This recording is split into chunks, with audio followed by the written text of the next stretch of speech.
40대 중반에 집회를 다닐 때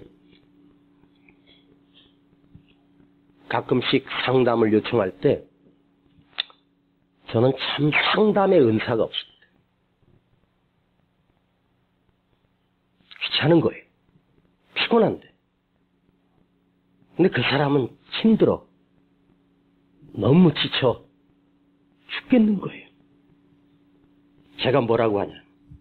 집사님, 원사님, 오늘 낮에 말씀 들었잖아요.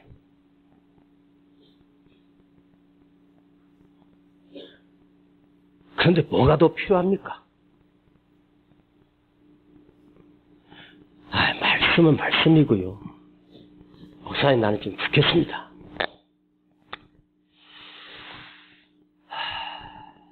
그러면 그 사연을 다 들어주려면 몇 시간이 걸릴 것 같아. 그래서 한 3분쯤 얘기하다가 제 인내심에 한계가 와. 자, 그만하시고 제가 말씀 한 구절 드릴 테니까 자, 시편 적으세요. 자, 찬송 몇 장을 하루에 100번 읽고 이 찬송을 하루에 50번씩 부르세요. 그리고 그냥 기도해주고 끝냅니다.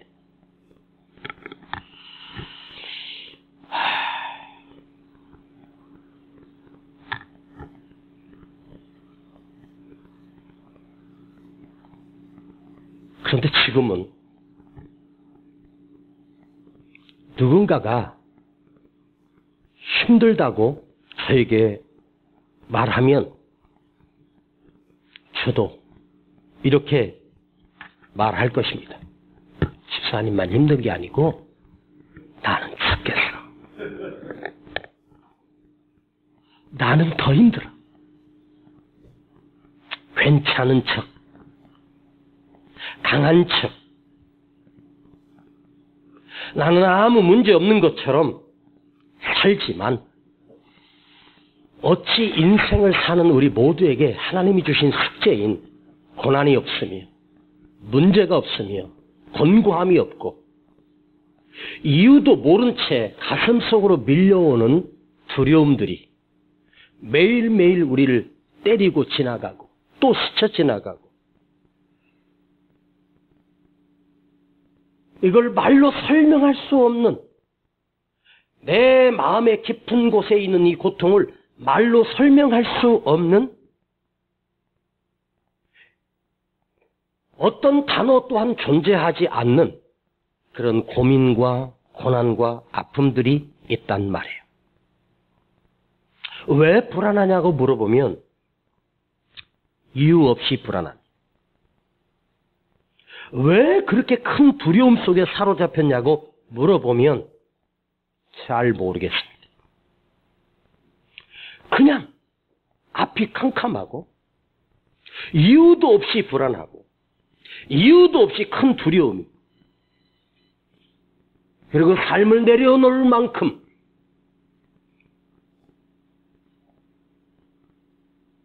우리는 가끔 뉴스에서 어떤 유명 연예인이나 탤런트들이 가수들이 그것도 젊디 젊은 청춘들이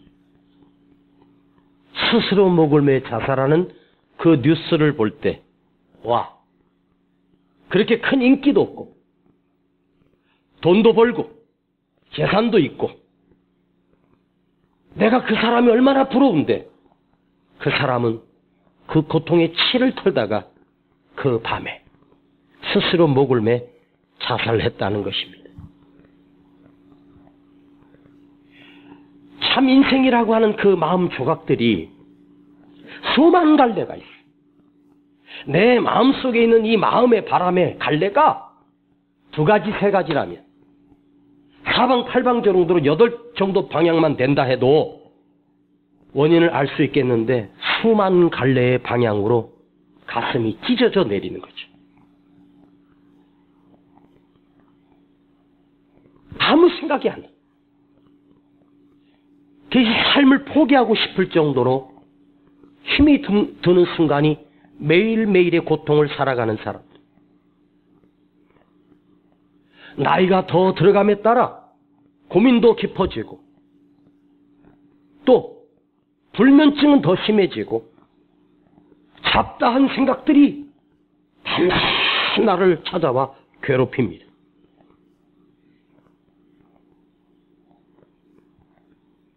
그래도 살 만큼 살아봤으니 인생 60까지 살아봤고 70까지 살아봤고 50년 넘게 살아봤으면 적은 세월이 아니지 않습니까?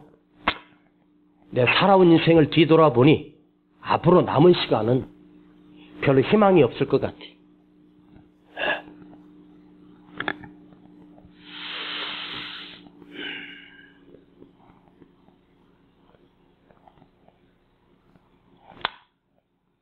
영화 제목은 기억이 안 나는데 쉽게 말하면 귀신들인데 이 시대에 와서 사람의 몸을 입고 살면서 사람들을 어지럽힌 그런 영화입니다. 그런데 그 배우가 어딜 들어가서 막 사람들을 죽이는데 어떤 여자아이 하나가 살려주세요 하면서 빌어요. 그랬더니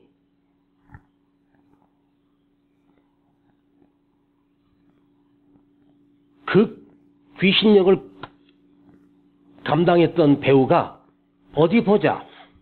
너 얼굴 좀 한번 들어봐라. 그러더니 걔 얼굴을 턱을 딱 보더니 야, 너 살아봐야 별별 없어. 네 인생 보니까 너 더 살아봐야 별거 없어. 그리고 죽이더라고요. 나는 그 대목을 보면서 그 귀신이라고 하는 역을 맡았던 그 사람이 야, 너 더 살아봐야 너 18년 살아봤지? 더 살아봐야 별별 없어. 그 한마디 그 대사가 다른 사람들은 그냥 스쳐 지나가는데 저한테는 지금까지 오래전에 봤던 영화인데 박혀있어. 더 살아봐야 별거 없어 너. 그 말이 어쩌면 맞을런지도 몰라요. 지금까지 살아와 봤지만 별거 없었어. 내 인생을 뒤돌아봐도 고생과 근심과 두려움 속에 살아온 발자국만 남겨져 있습니다. 만일 오늘 여러분 내 삶에 이 믿음이 없고 내 삶에 내 안에 모셔드린 그 성령님이 그 주님이 내게 없다면 내가 100년을 살든 1000년을 살든 10,000년을 더 산다고 해도 별 볼 일 없는 인생이 아니겠습니까?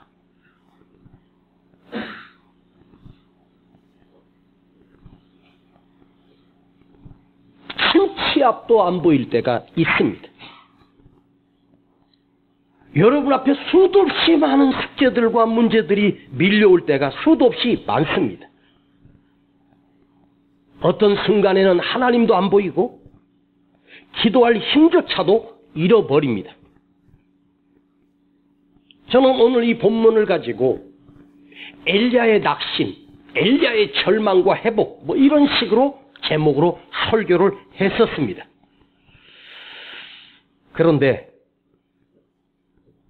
예전에는 기도 없이 스스로 광야에 들어가 자기 스스로 형편을 보고 무너지고 형편 때문에 이거는 40대에 그냥 단순하게 단어 하나 가지고 트집 잡아서 제가 적용했던 메시지고 이 낙담한 엘리야의 그 가슴 속에 한번 들어가 보자. 에? 그 능력의 대명사요. 신구약을 넘나들어 가장 하나님 손에 크게 쓰임받았다는 위대한 선지자가 엘리야인데 능력의 선지자 한 사람 꼽으라면 엘리야입니다. 그 다음이 엘리사고요. 그리고 신약 성경에 그리스도가 오실 이 메시아로 오실 이가 누구였냐? 엘리야였어요. 그래서 세례 요한이 광야에 나타났을 때 당신이 엘리야냐? 네가 엘리야냐? 세례 요한은 아닙니다. 나는 엘리야가 아닙니다. 그러나 나중에 주님이 그가 엘리야이니라. 세례 요한 그가 올 엘리야였다. 자, 이런 능력의 대명사가 어떻게 이렇게 좌절할 수 있을까? 이렇게 크게 낙심할 수 있을까? 그런데요, 난 오늘 여러분들에게 위로의 메시지를 주려고 이 설교를 묵상하는 게 아니라 이 5월 가정의 달 마지막 주에 위로하고 싶은 것이 아니라 오늘 여러분 처절하게 절망도 해보고 처절하게 낙심도 해보고 처절하게 절망도 해보고 아파도 보고 인생의 쓴맛도 보고 자, 사람은 누구나 자기 마음속에 지하 7층이 있어요. 지상이 아니라 지하 7층이 있어요. 근데 대부분의 사람들이 등불을 들고 자기 마음의 지하로 내려가 어디까지 내려가 보냐면 지하 4층까지 내려가 봅니다. 거긴 등불이 없습니다. 스위치도 없습니다. 촛불 하나 들고 횃불 하나 들고 등불 하나 들고 지하 4층까지 내려가 갑니다. 그리고 지하 4층에서 지하 5층으로 내려가는 문이 있는데 내가 그걸 돌리면 열 수 있는 문인데 절대로 지하 5층은 안 내려갑니다. 왜요? 두려워서.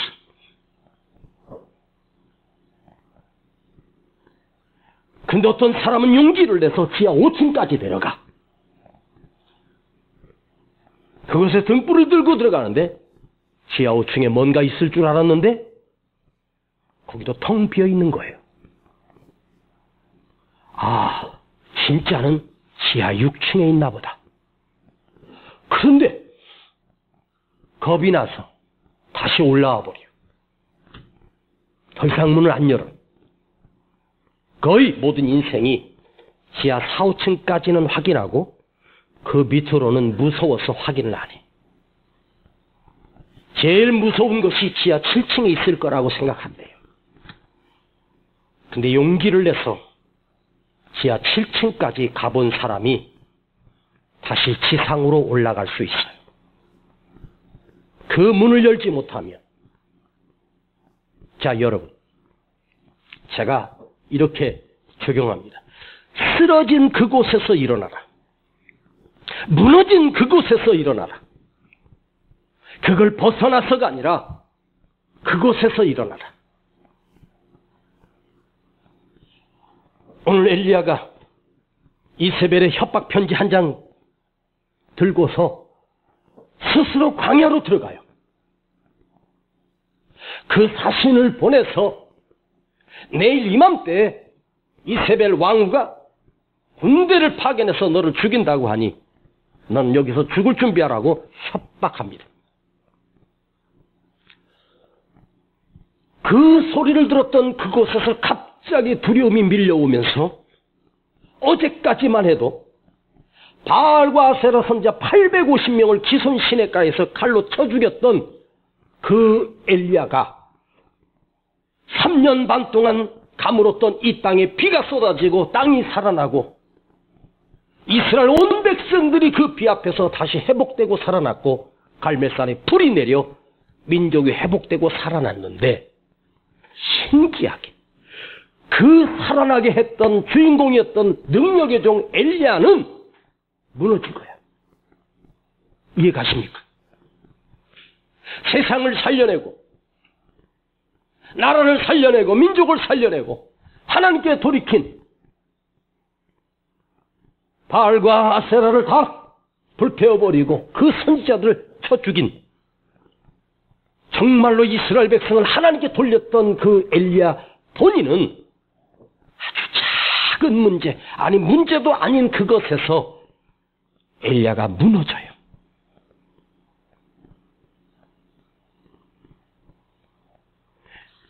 목사가 여러분을 강단에서 말씀으로 살려내고 위로하고 큰 마음의 감동과 기쁨과 회복을 시켜준들 제 자신도 두려워 떨 때가, 내 자신도 캄캄할 때가, 나도 엘리야처럼 좌절해서 로뎀나무 아래 누워 죽기를 청하고 차라리 나를 죽여주옵소서 절규할 때가 저에게도 수없이 있었습니다. 나는 여러분에게 내 자신이 강하다고 얘기하지 않습니다. 저도 엘리야처럼 무너질 수 있고, 엘리야만 무너지는 것이 아니라 나도 무너질 수 있구나. 근데 그것만 피하면, 이 자리만 피하면, 아니 이세벨의 칼에는 죽기 싫고 하나님 앞에 가서 죽여달라고 하는 이 엘리야 보십시오. 야, 우리가 그래요. 자, 여러분이 그 만난 문제와 그 고통이 내 안에 있어 피하는 것으로 해결될 수 있으면 여러분 다른 곳에 가면 돼. 장소만 옮기면 돼.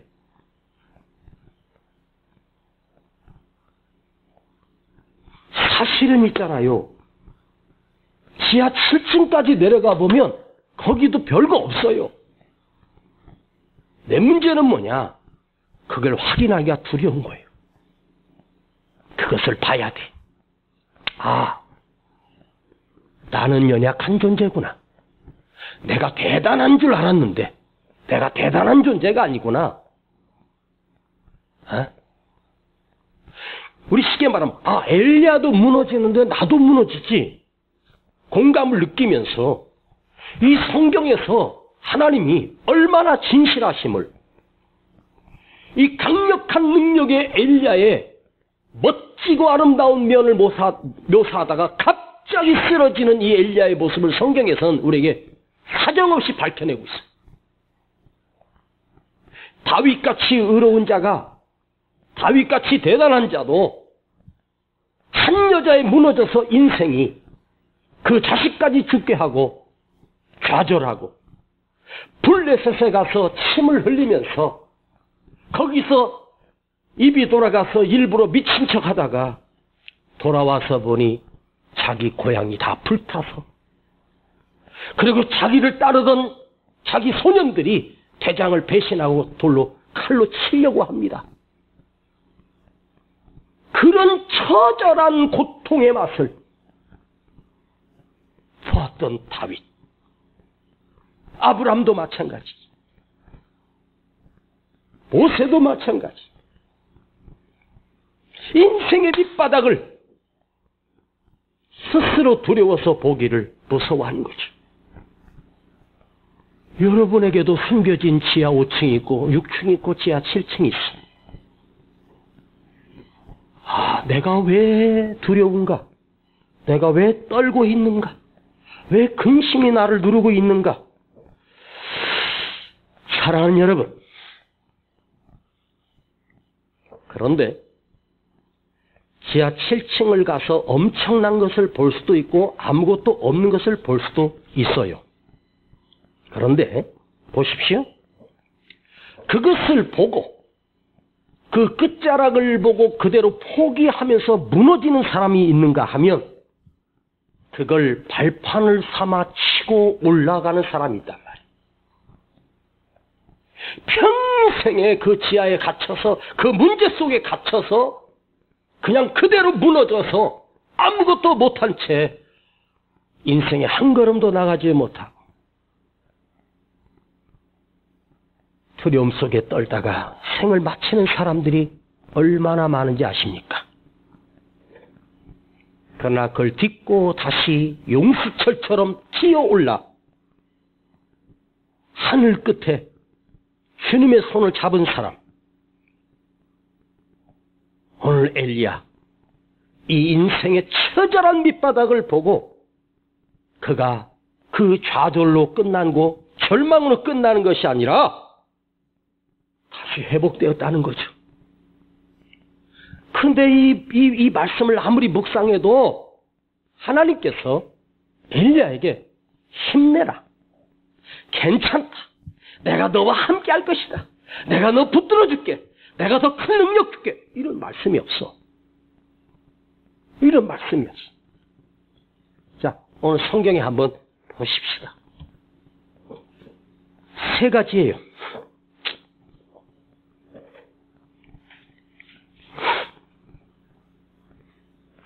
5절 큰 소리로 읽어요. 시작. 로뎀나무 아래 누워 자더니 천사가 어루만지며 이르되 일어나서 먹으라 하는지라. 자, 누워 자더니 또 숯불에 구운 떡과 물을 가져다가 그 천사가, 하나님의 사자가 와서 엘리야에게 먹으라. 자고 먹고, 먹고 자고, 먹고 자고, 오호, 잘 먹고 자고.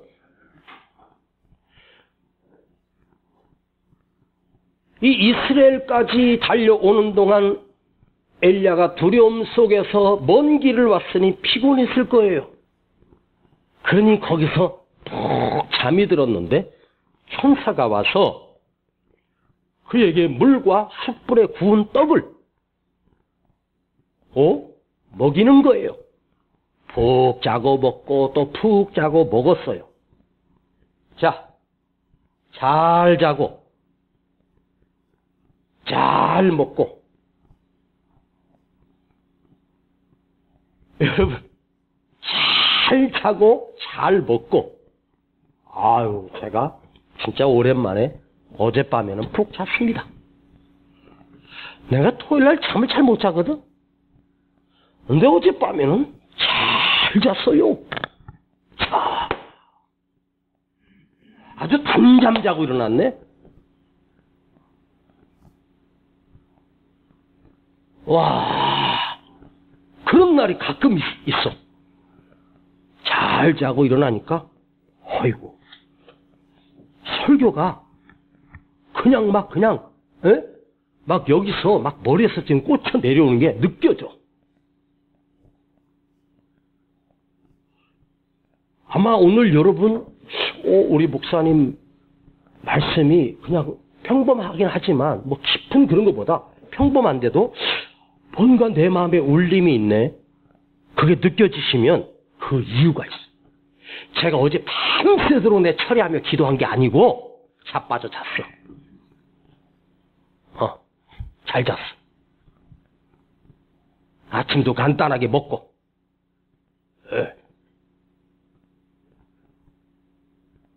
그거 하나밖에 없어.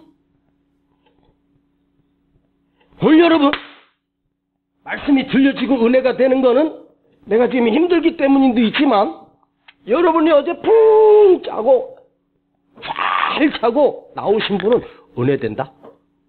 왜? 귀도 들리고 마음도 열리니까. 잠 못 자고 나오신 분은 지금 졸려가지고 비몽사몽입니다. 자, 우리가요, 잠 잘 자는 게 얼마나 축복인지 아세요? 얼마나 잠이 축복인지. 성경에는 하나님이 사랑하는 자에게 잠을 주신다고 하잖아. 이 잠 잘 자는 게, 그래서 세상에 머리만 딱 대면 잠이 드는 누구는 진짜 부러운 사람. 아무리 좋은 침대에서 아무리 좋은 베개를 자고 누워도 잠이 안 와. 뭔 놈의 근심 걱정이 많고 생각에 꼬리를 물고 가는지 잠을 못 자요. 잠을 못 자. 그래서 나를 꼬딱 세웠다가 새벽녘에 겨우 잠들어서 또 일어났는데 온몸이 하루 종일 몸이 찌푸둥하고 막 그냥 짜증스럽고 컨디션도 엉망이고 그렇잖아요. 자, 푹 자고 먹었어. 잘 자고 잘 먹었다. 이게 아무것도 아닌 것 같지만 이게 우리에게요, 에너지가 되는 거예요. 그런데 여기 하나가 더 추가돼. 천사가 와서 그 쓰러진 엘리야를 어루만지며 이게 계속 반복되고 있습니다. 천사가 와서 쓰러져 자고 있는 무너진 그 엘리야를 어루만졌대. 그러면 그 천사가 누가 보냈을까? 하나님이 보내셨습니다. 주님이 그를 어루만져 주셨어. 하하. 주님이 어루만져 주셨어. 저는 오늘 이 말씀을 풀어내기 전에 오늘 여러분에게 먼저 축복을 선포합니다. 오늘 이 말씀을 통해서 주님이 여러분의 아픔을, 여러분의 고통을 어루만져 주심을 경험할지어다. 주님이 아니면 안 되고 사람이 어루만져 주는 것은 사람의 어루만져 줌으로 끝나. 근데 하나님의 어루만져 주심은 그냥 어루만져 주는 것으로 끝이 아니야.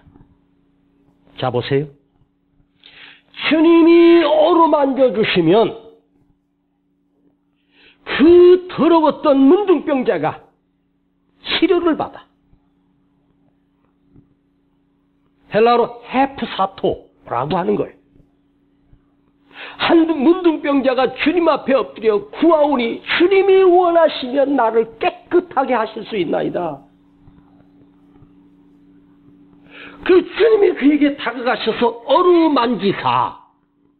어루만지시니 그 다음에 내가 원하노니 깨끗함을 입으라.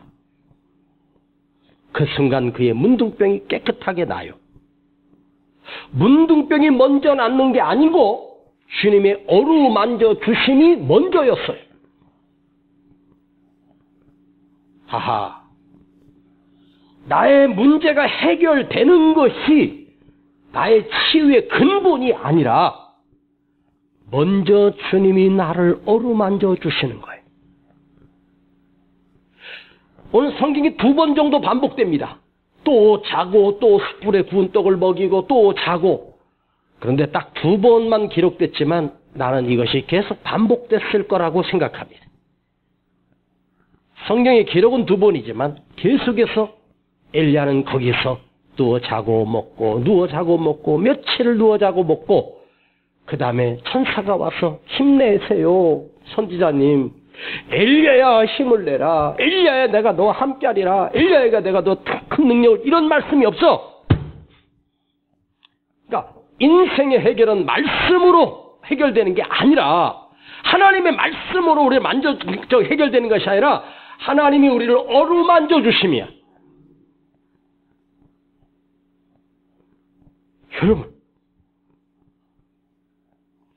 주님 빨리 이 문제가 해결되게 해주세요 하는 그것도 기도 제목일 수 있고 하나님의 말씀이 내게 들려와서 회복될 수도 있는데 진짜 아픔은, 진짜 고통은 그 말씀이 내게 공감이 되질 않아. 너무 힘든데? 너무 아픈데? 무너져 내릴 때는 어떤 말씀도 하나님께서 그 엘리야의 심정을 모르셔서 그런 거요? 그가 왜 무너졌는지를 모르셨어? 제가 하나님이라면 저는 여기서 무너진 엘리야를 보면서 아니 당신 뭐 그래? 아니 대단한 줄 알았더니 별거 없네? 야, 네가 엘리야 맞아? 아니 하늘 닫고 하늘 열고 불이 내리고 어제까지 나라 민족을 살려낸 이 엄청난 능력의 장본이니 어떻게 그렇게 약해? 뭐 그렇게 시시해? 그러면서 조롱하듯이 제가 설교했던 것이 너무너무 죄송한 거예요.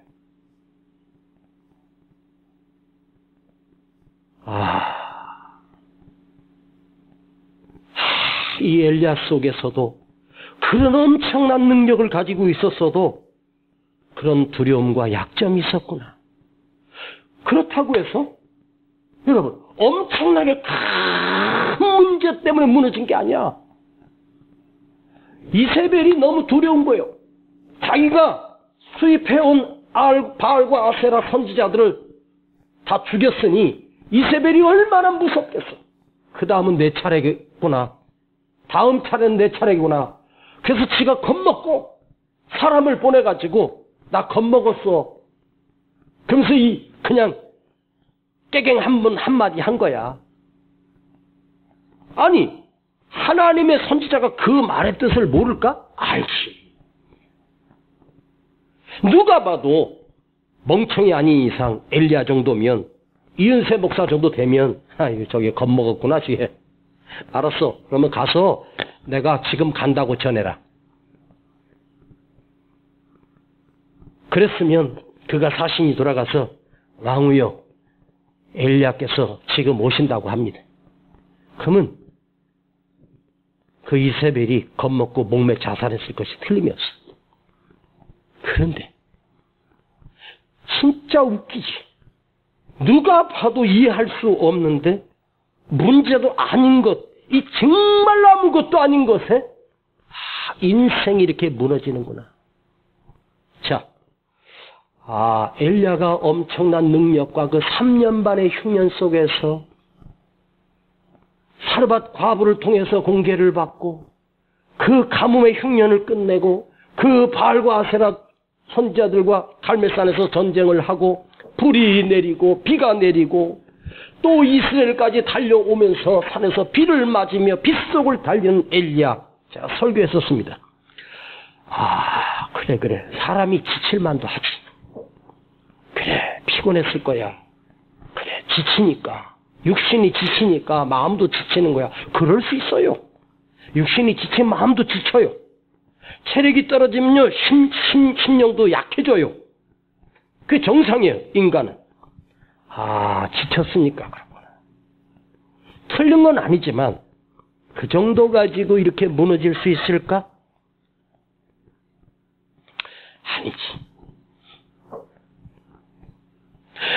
다른 때는 엘리야가 하나님 앞에 문제가 있을 때마다 여호와여 구하오니 어찌하오리까 하고 하나님께 물었던 엘리야가 하나님께 묻는 장면이 없어. 기도 안 했으니까 그래 맞아. 그럼 너 기도 안 하니까 이렇게 무너지는 거야. 집사님이 기도해야 되지, 권사님이 기도해야 되지 하고 제가 또 오늘 여러분이 해봐. 여러분 속에 반항심이 안 생기겠어? 제가 오늘 여러분에게 정말 솔직하게 설교하고 싶은 거야. 제가 근래 바뀐 메시지는 뭐냐? 마치 여러분과 이격거리가 있어갖고 대단한 사람인 것처럼 그냥 메시지를 퍼붓는 게 설교가 아니야. 같이 아파하고 힘들고.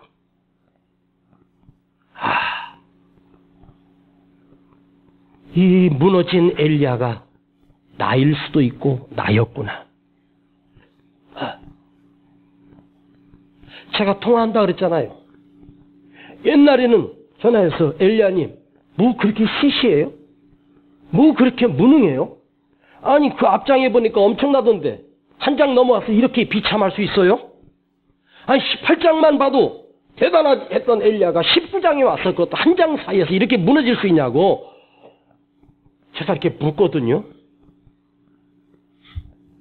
그때 제 40대 중반 때 40대 초반 때 제가 한참 그야말로 내 인생의 크라이막스였을 때 그때 엘리야가 저에게 해줬던 답이 하나 있는데 지금 기억났습니다.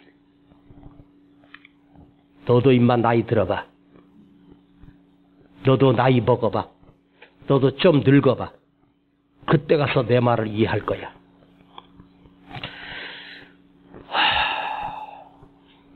물론 무너진 엘리야의 그 심리는, 무너진 엘리야의 고통은 하나님만 아실 거예요.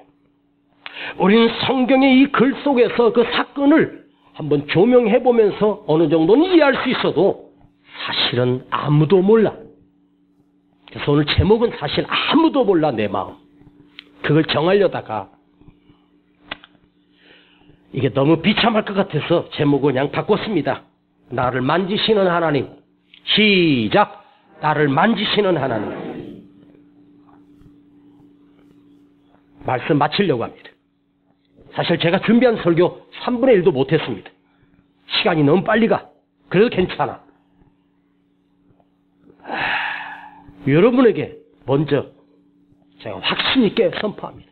여기 단 한 사람도 하나님이 만져주지 아니하면 살 수 있는 사람은 없어. 그것만 확실해. 이걸 한번 여러분 가슴속에 한번 받아들여 보세요. 엘리야만 하나님의 만져주심이 필요한 사람이 아니야. 지금 나도 주님이 만져주셔야 살아. 하세요? 나도 주님이 안 만져주면 살 수 없는 인생이야. 이거 왜 이렇게 많이 남았어? 7장 남았네. 2장 째서 끝내야 되거든. 나도 무너지고 너도 무너지고 다 무너져. 그런데 분명한 것은 주님이 나를 만져주셔야 돼. 하셨습니까? 이 간증을 하고 마치겠습니다. 제가 어릴 적 저희 아버지가 병들어 목회를 못하시고 서울에 있는 어느 목사님이 아이를 낳지 못하니까 친척의 그 홀로 된 아이들을 이렇게 맡겨서 그냥 국가에서 운영하는 그런 게 아니라 개인이 이렇게 이제 그 가난하고 또 부모가 없는 아이들, 한쪽 부모만 있는 애들을 이렇게 거기서 키우면서 이게 보육원, 고아원이 됐습니다.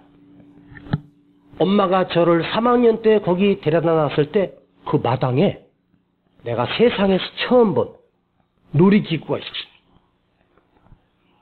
그네 같은 건데 어렸을 때 시골에서 국민학교 다닐 때는 그걸 본 적이 없어. 철로 된 그네인데. 자, 모양이 위에 큰 파이프가 있고 밑으로 파이프가 2개가 있어. 그리고 밑에 양쪽 칸이 있는데 거기 의자가 쫙 있어서 2명, 3명 앉을 수가 있어. 서로 마주보고. 한쪽에서 밀면 왔다 갔다 하는 그네야. 뭔지 아십니까? 철로 된 그네.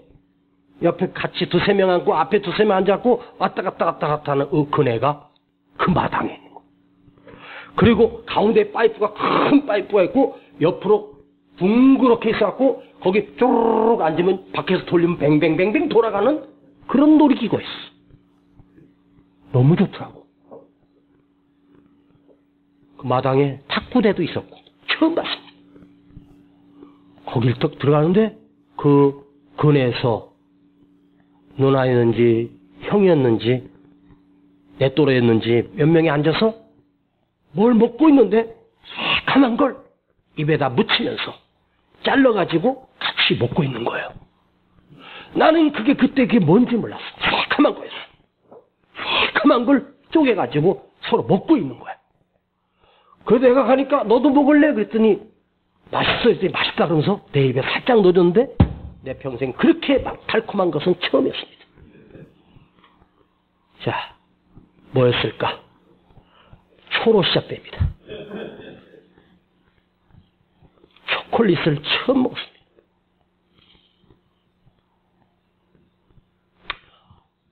엄마가 나를 붙들고 한 달 있다 데려올 테니까 은세야, 은숙이 잘 지키고 있어라. 그리고 엄마가 학교 갔다 오니까 안 계셨습니다. 며칠을 울었습니다. 그런데 제 형이라고 저보다 3살 위의 형이 제가 며칠 동안 우니까 와가지고 나를 한번 꼭 안아줬습니다.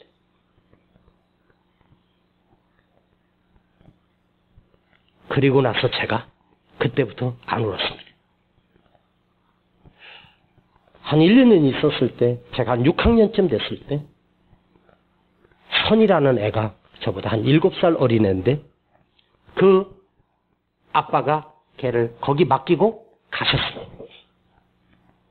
옛날 일본식 집인데 가운데가 둥그렇고 2층 건물이었습니다. 계단으로 올라가면 가운데 뻥 뚫려갖고 위에서 아래층이 보이는 그런 집이었습니다. 2층 저 구석에 그 아이 또래 아이들이 있는 방인데 얘가 거기서 목 놓아서 며칠을 거기서 우는 거예요. 그래서 제가 사탕을 주머니에 넣고 있다가 가서 그 그 우는 선이 입에다가 넣어주면서 내가 이렇게 옆에서 꼭 안아주면서 그만 울어.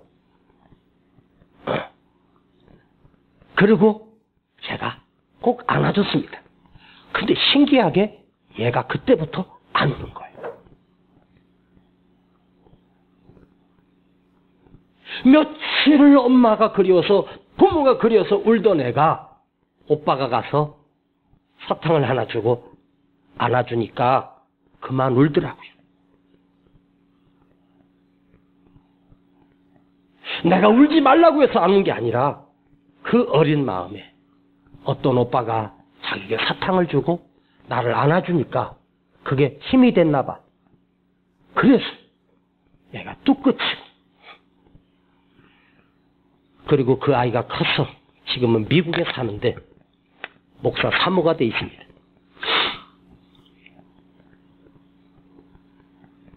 그때 울던 은세가 그 제이 형이 한번 안아주고 등 한번 쓰다듬어주고 형이 지켜줄게. 형 있잖아. 그러면서 안아주는데 3살 터울인데 나는 그때 굉장히 크게 느꼈거든요.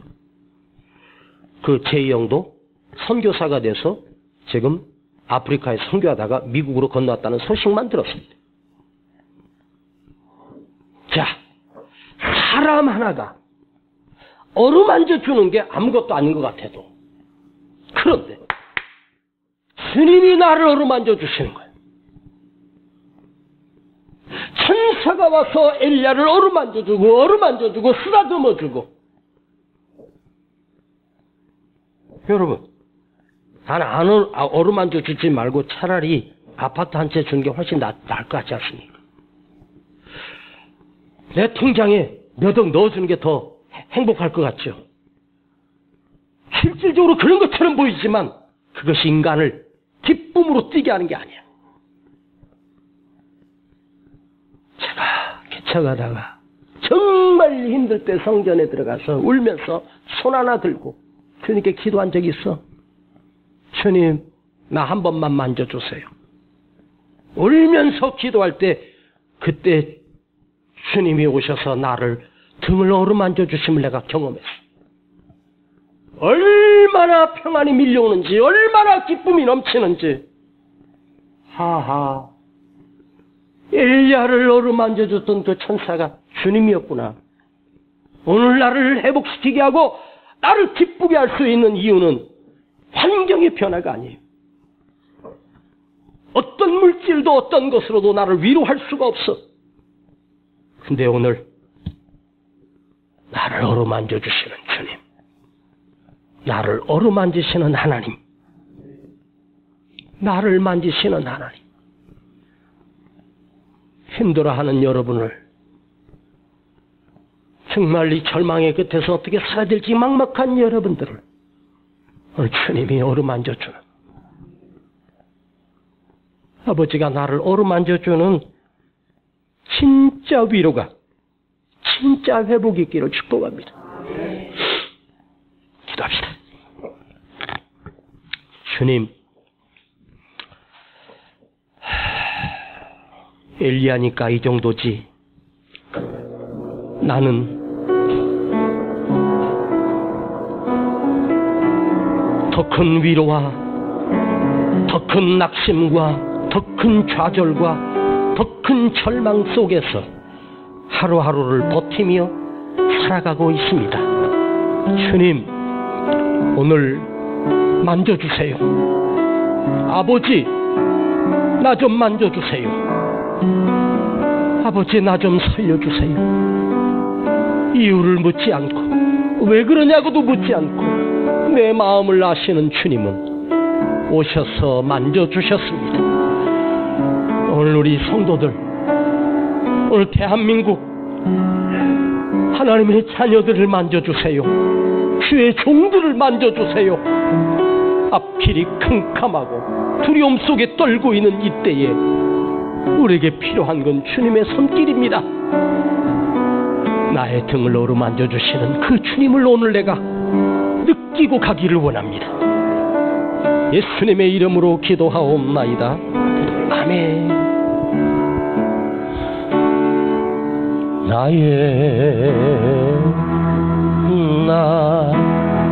나의 등 뒤에서 나를 만지시는 주, 나를 만지시는 주, 나의 인생 길에서 지치고 권하여 매일처럼 주저앉고 싶은 나를 일어주시오.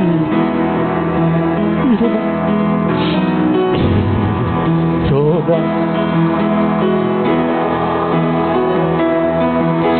내가 새 힘을 주리니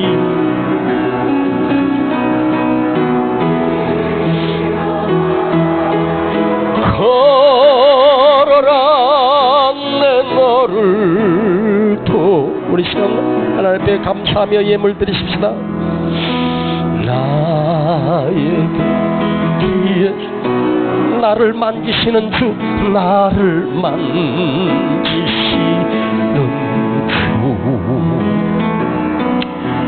평안히 길을 갈 땐 보이지 않아도 지치고 권하여 넘어질 때면 다가와서 내미시네. 자기 이름 불러봐요. 새야 일어나라, 내가 새 힘을 주리니. 은새야 은새야 너 걸어라, 내 너를 도우리. 나의 등 뒤에서 나를 만지시는 주, 나를 만지시는 주, 때때로 뒤돌아보면 여전히 계신 주, 여전히 계신 주, 찬찬한 미소로 바라보시며 나를 재촉하시네. 은새야 일어나라, 내가 새 힘을 주리니. 자기 이름 불러요. 은새야 너 걸어라, 내 너를 만지리. 일어나 걸어라, 내가 새. 우리 자리에서 일어나시겠습니다. 일어나 너 걸어라, 내 너를 도우리. 한 번만 더 일어나. 일어나 걸어라, 내가 새 힘을 주리니. 감사합니다 아버지. 일어나 너 걸어라, 내 너를 도우리. 우리 두 손을 가슴에 보고 주님 나 한 번만 만져주세요. 아버지, 엘리야를 만지신 하나님, 나를 만져주시옵소서. 내게 필요한 것은 문제 해결이 아니라 주님 한 번만 만져주시면 됩니다. 그 주님의 손길에 능력이 있습니다. 사람의 손길도 위로가 되는데 능력에 전능하신 주님이 만져주시면 내가 일어날 수 있습니다. 주님 나 힘들어요. 정말로 아파요. 내가 웃어도 사람들은 웃는 거라고 하는데 아버지 진짜 기쁨을 회복되게 하옵소서. 주님, 고통 가운데 사는 우리 성도들 만져주세요. 아무개도 말할 수 없는, 설명할 수 없는 그 심정을 주님이 만져주세요. 주님 한번 만져달라고 우리 함께 기도합니다. 주여, 주님 다가오셔서 우리의 눈물을 외면하지 마시고 만져주세요. 한 번만 만져주세요. 주님이 필요합니다. 주님의 손길이 필요합니다. 나를 어루만져 주시옵소서. 아버지 살려주세요. 일어날 힘이 없어요. 앞길이 막막해요. 주님 다시 한번 일어나게 하시고 어루만져 주시옵소서. 아버지 도와주시옵소서. 주님의 손길이 필요합니다.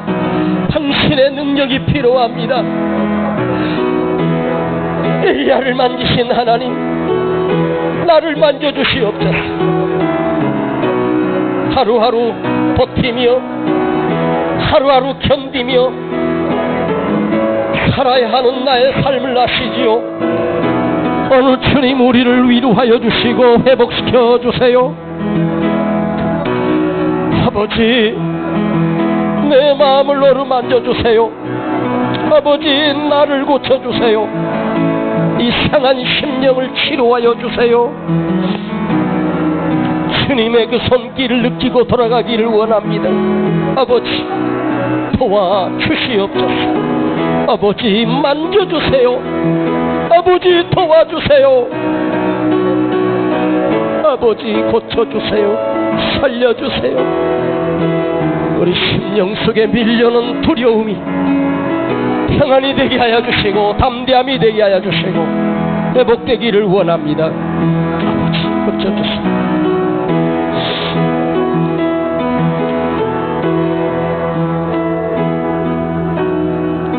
아바 아버지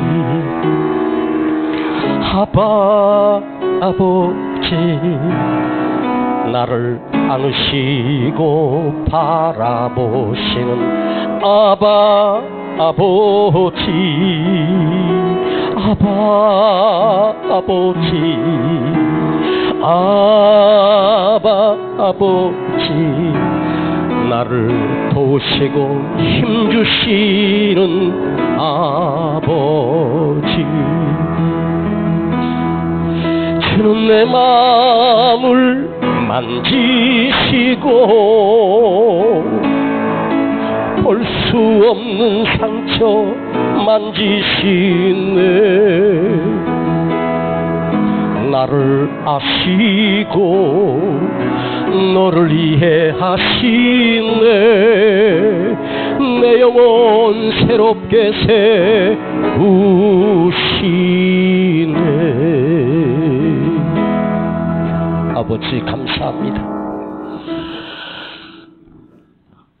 저들의 눈물을 아시고 아픔을 아시며 상한 마음을 어루만지시는 주님 당신의 그 손길 하나가 과부의 아들을 살렸고 운동병자를 치료해 주셨고 성경의 눈을 뜨게 하셨고 마리아 마르다의 눈물에 그 오라비를 죽음 가운데서 살려내신 주님의 손길이 있습니다. 아버지 이 세상에 그 누구를 의지할 수 있겠습니까? 주님이 아니면 안 되는 사람입니다. 주님이 만져주셔야 살 수 있는 사람입니다. 주님 오늘 내 등을 어루만져주시고 내 상한 심령을 어루만져주시는 그 주님의 손길을 경험하고 돌아가게 하옵소서. 오늘 주님 앞에 감사하며 드리는 예물을 주님 올려드립니다. 주님이 기억하시고 흠양하여 주시기를 원합니다. 우리 가난한 성도들 주님 복되게 하시고 주님이 일용할 양식을 날마다 공급해 주시고 내일의 문제를 아버지 오늘 해결하시는 일하시는 하나님을 경험하게 하여 주시옵소서. 죽음은 우리 구주 예수 그리스도의 은혜와 아버지 하나님 놀라우신 사랑하심과 성령님의 감화감동 충만 내재 교통하심이 오늘 주님의 손길을 느끼고 돌아가는 우리 모든 성도들 그 머리 위에 가정과 기업과 자녀들 위에 이 나라와 이 민족 위에 이제로부터 영원토록 함께 있을지어다.